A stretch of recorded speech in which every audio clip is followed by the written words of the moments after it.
Welcome back to the Reporters Roundtable, and I'm joined by the illustrious Lieutenant Governor of the state of Maryland, Mr. Anthony Brown. How you doing, sir? I'm doing well. Here we are at the Maryland Legislative Black Caucus Gala evening event. I'm really excited to be here. Well, we definitely want to say congratulations, another 4 years in office.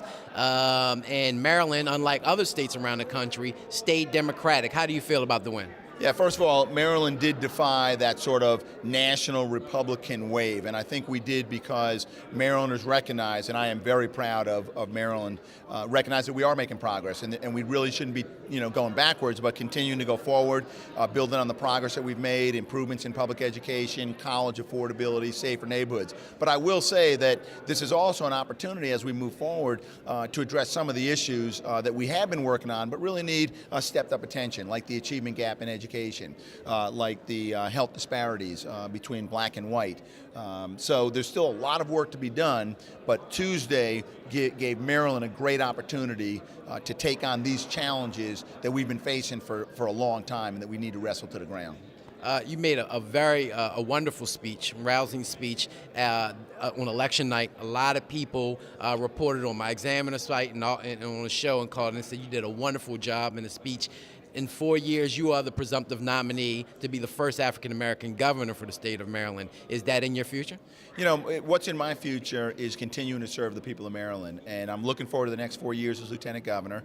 I'm always looking for the best and highest use of my skills. I want to continue serving Maryland, and I know that in 4 years, I'll be done in the office of lieutenant governor. I'll be term limited.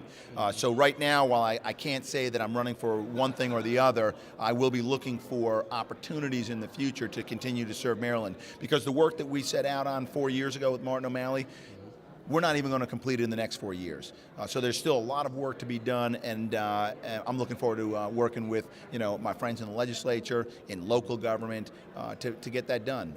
So we talk about college affordability, yet when you look at the retention rate and the 6-year graduation rate for African Americans, we got a lot of work to do there, and we've got to make college more affordable for everyone. So these are the things that we're going to continue to work on, and what is on my horizon 4 years down the road, I'll say today that it's continued public service. No, absolutely, and we want to thank you for your service, not only in Maryland, but also as an actual officer in the United States. Are you Marines or the Army? I'm in the Army. The Army. I'm in the Army. And you continue to go back and serve. Will you continue to go back and serve during this time of war if they're asked, if you're called up, even as lieutenant governor over the next 4 years? Look, if my country called me to serve in Afghanistan or again in Iraq, I would go. I left the General Assembly to serve our country, as did thousands, hundreds of thousands of men and women in this country that did the same.